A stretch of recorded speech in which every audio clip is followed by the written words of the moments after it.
할렐루야. 우리 모든 믿음의 가족들에게 하나님께서 새 힘과 회복을 주시기를 축복합니다.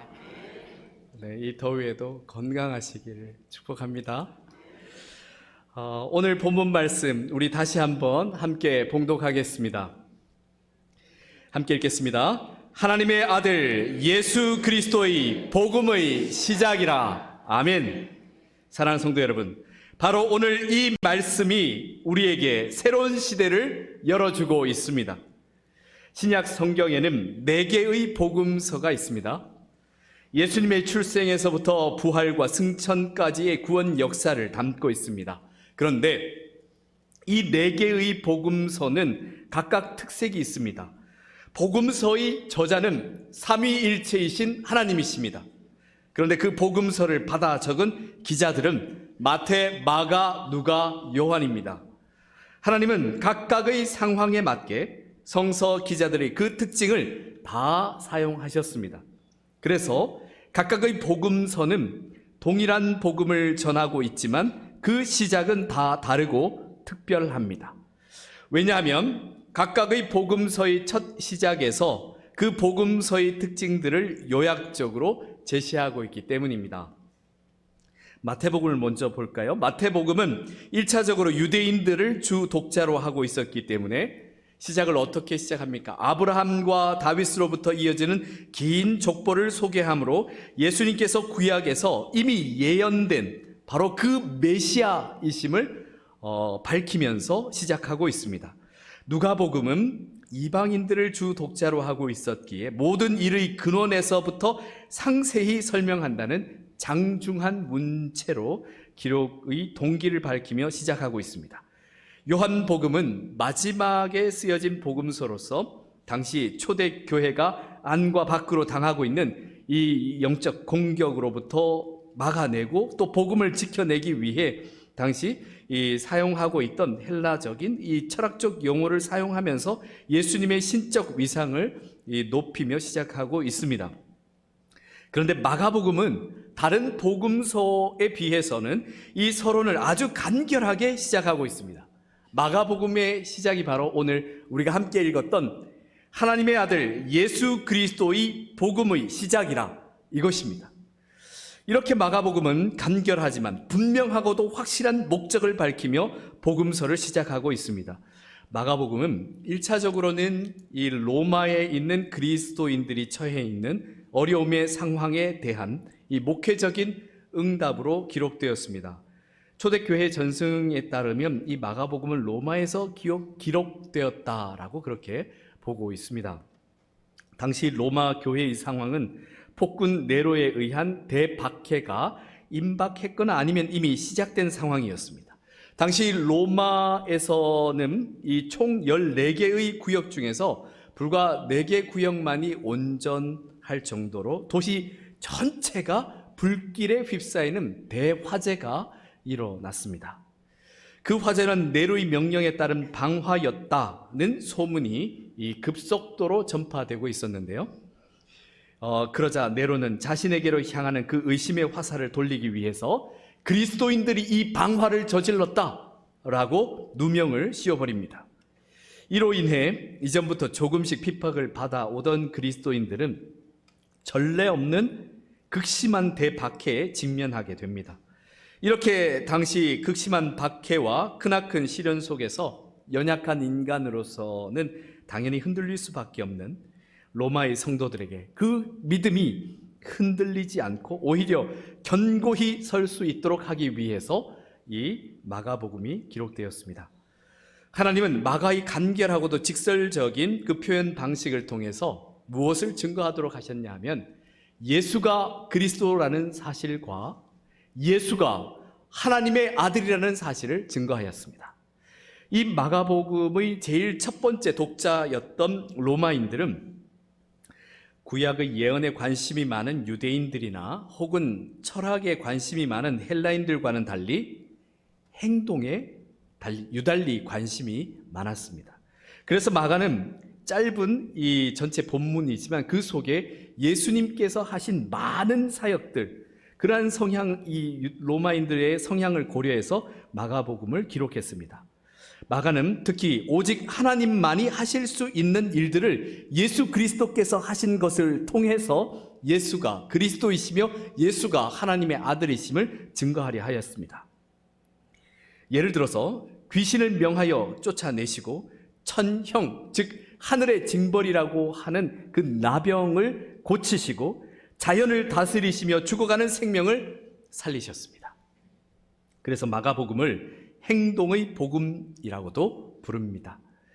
물론 마가복음에도 예수님의 참 인간성에 대해서도 잘 소개하고 있습니다. 마가는 그의 필체 그대로 예수님의 인간성에 대해 솔직하게 기록하고 있습니다. 예수님이 악한 것에 분노하셨고 또 힘든 여정에 피곤해하시고 배고파도 하셨으며 죄인들과 불쌍한 이들을 보시고 탄식하시며 긍휼히 여기셨음을 기록하고 있습니다. 이렇게 마가복음을 포함한 모든 복음서는 예수님이 참 인간임을 증거하면서도 결국 그 핵심은 예수님이 오실 바로 그 메시아이시며 예수님이 바로 하나님의 아들이라는 사실을 전하고 있습니다. 지금 이 시대에는 그리스도인이 아니어도 예수라는 이름을 다들 알고 있습니다. 하지만 복음이 처음 선포되었던 시대에는 예수라는 이름을 예루살렘을 중심으로 한 이 몇몇 곳에서만 알고 있었습니다. 그러다가 디아스포라 유대인들에 의해서 로마로까지 이 예수의 이름이 전파됩니다. 그러나 사실 이때부터 예수의 이름이 이야기된 것은 아닙니다. 사실 오래전부터, 아니 하나님의 창조 역사의 시작 때부터 계속해서 예수에 대해서는 이미 이야기되고 있었습니다. 그 기록들이 바로 성경입니다. 그래서 예수님께서 직접적으로 이렇게까지 설명하셨습니다. 너희가 성경에서 영생을 얻는 줄 생각하고 성경을 연구하거니와 이 성경이 곧 내게 대하여 증언하는 것이니라. 아멘. 먼저 신약 성경 27권 전체가 예수 그리스도로 시작해서 예수 그리스도로 마치고 있습니다. 신약 성경 첫 번째 책인 마태복음 1장 1절은 아브라함과 다윗의 자손 예수 그리스도의 계보라로 시작됩니다. 그리고 신약 성경 마지막 책인 요한계시록 마지막 두 절인 22장 20절과 21절에는 이것을 증언하신 이가 이르시되 내가 진실로 속히 오리라 하시거늘 아멘 주 예수여 오시옵소서. 주 예수의 은혜가 모든 자에게 있을지어다 아멘으로 끝을 맺습니다. 이처럼 신약 성경이 예수 그리스도의 계보로 시작해서 예수 그리스도의 다시 오심으로 끝나고 있습니다. 그런데 이렇게 신약 성경에서만이 아니라 구약 성경 역시 예수 그리스도에 대한 이야기를 합니다. 예수님께서 부활하신 이후에 11 제자에게 나타나셔서 구약 성경의 모든 말씀이 예수님 자신을 가리키는 것이며 그 말씀대로 예수님을 통해서 모두 이루어졌음을 설명해 주십니다. 또 이르시되 내가 너희와 함께 있을 때에 너희에게 말한 바 곧 모세의 율법과 선지자의 글과 시편에 나를 가리켜 기록된 모든 것이 이루어져야 하리라 한 말이 이것이라 하셨습니다. 이처럼 구약과 신약 모든 성경이 예수 그리스도에 관한 이야기를 하고 있습니다. 그렇다면 성경이 주목하는 예수 그리스도는 과연 누구입니까? 예수 그리스도는 우선 그 이름의 의미 그대로 예수는 구원자, 곧 메시아입니다. 여기까지는 당시의 사람들도 기대했었던 바입니다. 왜냐하면 메시아에 대한 기다림은 늘 그들 가운데 있었기 때문입니다. 그리고 예수님의 사역을 통해서 예수님이 메시아라는 것을 그들도 인정할 수도 있었습니다. 하지만 예수님이 오셨을 때 많은 사람들이 당황한 것은 당시의 사람들이 전혀 기대할 수 없었던 일이 일어났기 때문입니다. 그래서 그들이 쉽게 납득할 수도 없었고 어떤 이들은 도저히 받아들일 수가 없었던 것입니다. 그것이 바로 예수 그리스도가 하나님의 아들이라는 사실이었습니다. 메시아 사상을 가지고 있었던 많은 이들은 모세, 여호수아, 다윗과 같은 사람이 그들에게 올 것이라 생각하며 그런 사람을 메시아로 기대하고 있었습니다. 그런데 하나님의 아들이 직접 오신 겁니다. 하나님이 선지자나 제사장이나 왕으로 어떤 사람을 세우지 않으시고 하나님의 아들을 직접 선지자와 제사장과 왕의 역할을 하도록 이 땅에 보내신 것입니다.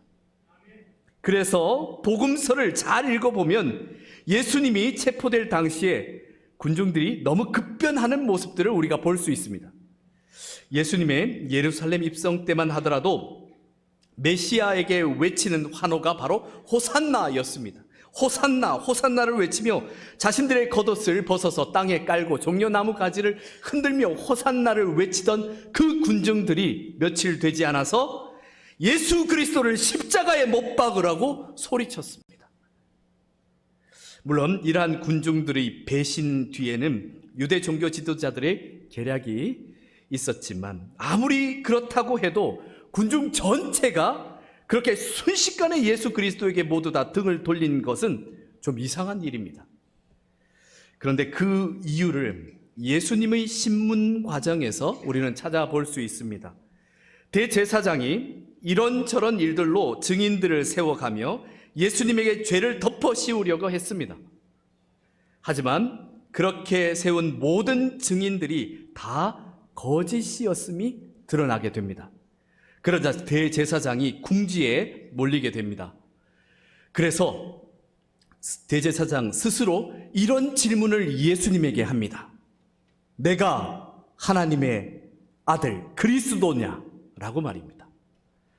그때까지 침묵하시던 예수님께서 대제사장을 향해서 방금 내가 말하였느니라 하시며 이제 후로는 인자가 권능의 우편에 앉아 있는 것과 구름을 타고 오는 것을 너희가 보리라 하셨습니다. 그러자 대제사장이 자기의 옷을 찢으며 그가 신성모독하는 말을 하였으니 어찌 더 증인을 요구하리요 하며 예수님의 얼굴에 침을 뱉고 주먹과 손바닥으로 얼굴을 때리고 빌라도 총독에게 예수님을 죽이고자 넘겼습니다. 그러나 빌라도 총독에게는 예수가 하나님의 아들인 것이 죽일 죄는 아니었습니다. 그래서 예수님을 풀어주려고 했습니다. 그때 유대인들 전체가 들고 일어나서 이렇게 항의했습니다. 우리에게 법이 있으니 그 법대로 하면 그가 당연히 죽을 것은 그가 자기를 하나님의 아들이라 함이니라고 외치며 거세게 항의했습니다. 그러자 빌라도가 밀란이 일어날까 봐 두려워 예수 그리스도를 십자가에 못 박도록 내어줍니다. 이처럼 유대 종교 지도자들 뿐만 아니라 유대인들 대다수가 예수가 하나님의 아들이라는 사실을 인정하기가 쉽지 않았습니다. 그랬기 때문에 이 문제가 전면에 부각되자 예수를 환호했던 무리들도 순식간에 돌아선 겁니다. 그런데 왜 예수님 자신이 하나님의 아들이라는 사실을 인정하게 되면 당연히 죽임을 당할 것을 아셨으면서도 왜 침묵하지 않으시고 직접적으로 하나님의 아들이심을 밝히 공표하신 것이겠습니까? 왜냐하면 바로 이것이 반드시 치러야 할 마지막 영적 싸움이었기 때문입니다. 사실 예수님께서 공생애를 시작하실 때부터 사탄은 바로 이 하나님의 아들이라는 이 사실을 공격하기 시작했습니다. 예수님께서 공생애를 시작하시며 40일을 금식한 후에 사탄에게 시험 받으실 때입니다. 시험하는 자가 예수께 나와서 이르되 내가 만일 하나님의 아들이거든 명하여 이 돌들로 떡덩이가 되게 하라. 사탄은 예수님이 하나님의 아들이라는 사실을 알면서 이를 이용해 시험하기 시작합니다. 그런데 어떤 면에서는 예수님이 하나님의 아들이라는 사실을 사탄과 귀신들이 이 세상 모든 사람들보다 먼저 알아본 것 같습니다. 거라사 지방의 귀신 들린 자들이 예수님이 오시는 것을 보며 이렇게 외쳤습니다. 하나님의 아들이여, 우리가 당신과 무슨 상관이 있나이까? 때가 이르기 전에 우리를 괴롭게 하려고 여기 오셨나이까? 라며 두려워합니다. 그래서 사탄은 어떻게 해서든지 이 진실을 예수 그리스도가 하나님의 아들이라는 이 진실을 왜곡시키고 부인하게 만들기 위해서 마지막까지 모든 힘을 다 동원했습니다. 예수님을 십자가에 못 박아 놓고는 사람들을 통해서 조롱하게 만듭니다. 성전을 헐고 사흘에 짓는 자여, 내가 만일 하나님의 아들이어든 자기를 구원하고 십자가에서 내려오라고 말입니다. 이렇게 사탄은 어떻게 해서든 예수 그리스도가 하나님의 아들이라는 사실을 사람들이 믿지 못하게, 그리고 이 진실이 감춰지도록 온갖 수단과 방법을 다 썼습니다.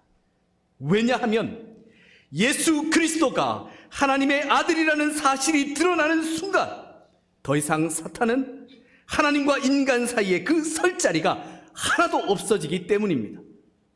하지만 사탄의 이러한 온갖 계략과 술수에도 불구하고 예수 그리스도가 하나님의 아들이라는 사실은 절대 숨길 수 없었습니다.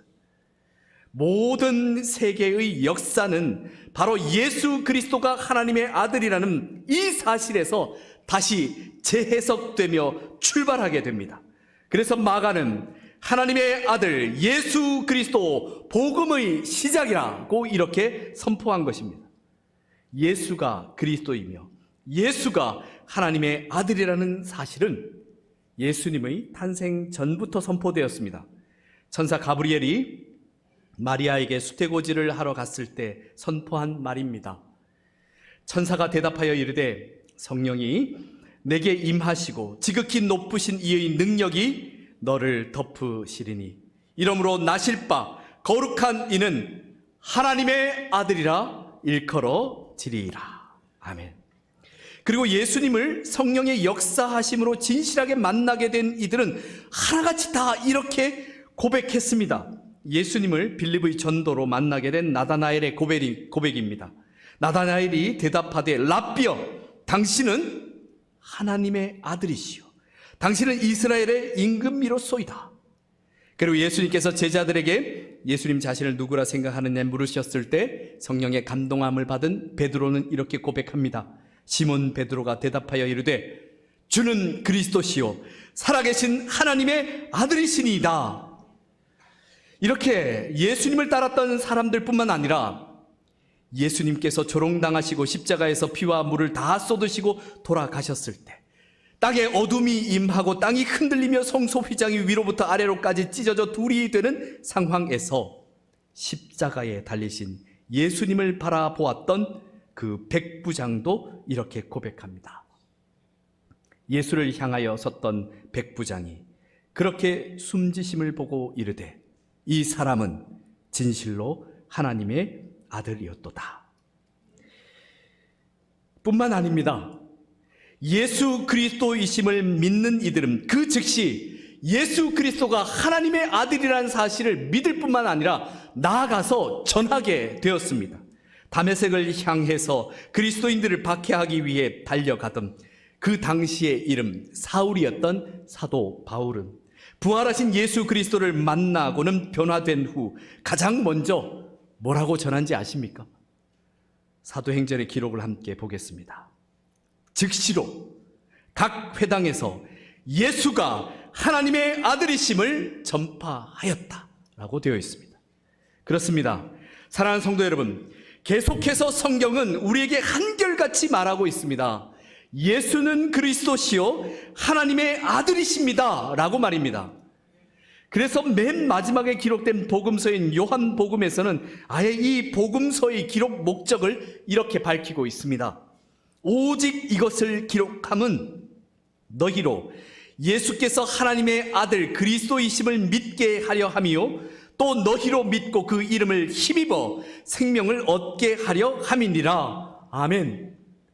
사랑하는 성도 여러분, 하나님께서 우리를 위해 구원의 역사를 준비하셨는데 그냥 한 시대, 한 장소에만 해당하는 반짝 이벤트로 준비하신 것이 아니라 온 우주와 모든 시간, 즉 모든 시공간에 속한 모든 생명체에게 다 영향을 미칠 엄청난 구원의 역사를 준비하시고 때가 되었을 때 이를 시행하신 것입니다. 바로 하나님의 아들을 이 땅에 보내셔서 말입니다. 그런데 도대체 왜 하나님의 아들이 그렇게 직접 이 땅에 오셔야만 했던 것이겠습니까? 이 세상을 창조하시고 주관하시고 심판하시는 분이 왜 직접 오신 것이겠습니까?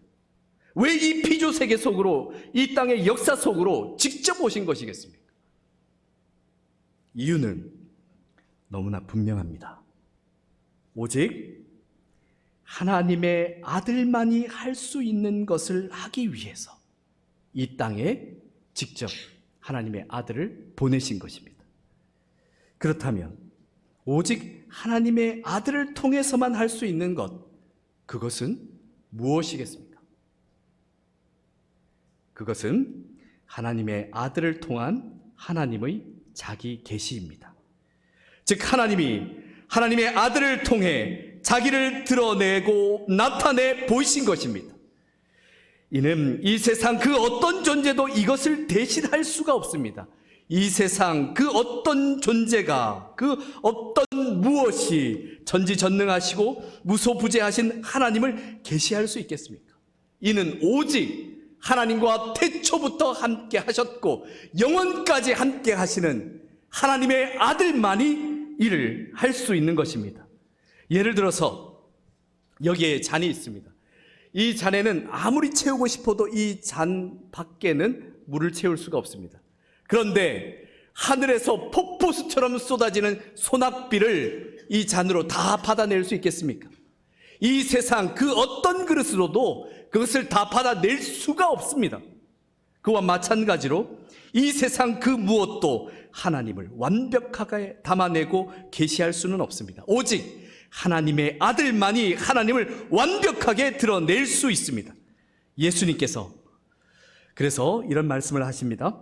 내가 곧 길이요 진리요 생명이니 나로 말미암지 않고는 아버지께로 올 자가 없느니라고 말입니다. 이렇게 말씀하셨을 때 제자 빌립이 주여 그러면 아버지를 우리에게 보여주옵소서라고 청합니다. 그랬을 때 예수님께서 빌립에게 이렇게 말씀하십니다. 빌립아, 내가 이렇게 오래 너희와 함께 있으되 내가 나를 알지 못하느냐? 나를 본 자는 아버지를 보았거늘 어찌하여 아버지를 보이라 하느냐? 내가 아버지 안에 거하고 아버지는 내 안에 계신 것을 내가 믿지 아니하느냐? 내가 너희에게 이르는 말은 스스로 하는 것이 아니라 아버지께서 내 안에 계셔서 그의 일을 하시는 것이라.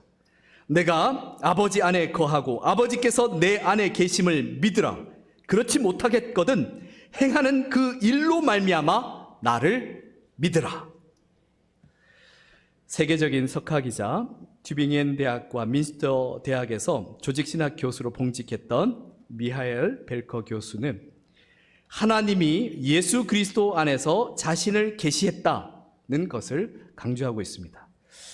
이 미하엘 벨커 교수가 올해 10월에 한국에 들어와서 여러 대학과 여러 곳에서 강연을 하게 되는데요. 감사하게도 우리 교회에서도 말씀을 전하기로 약속되어 있습니다. 그때 다시 공지해 드릴 텐데 많이 참석하셔서 귀한 말씀을 또 직접 들으시기 바랍니다. 그는 이렇게 설명합니다.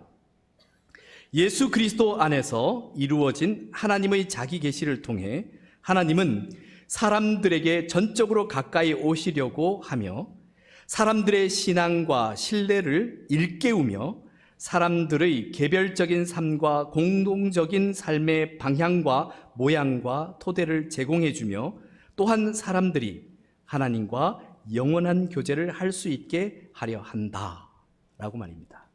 사랑하는 성도 여러분, 제가 여러 차례 말씀드리지만 저는 여러분이 기독교라는 종교의 종교인이 되도록 말씀을 전하는 것이 아닙니다.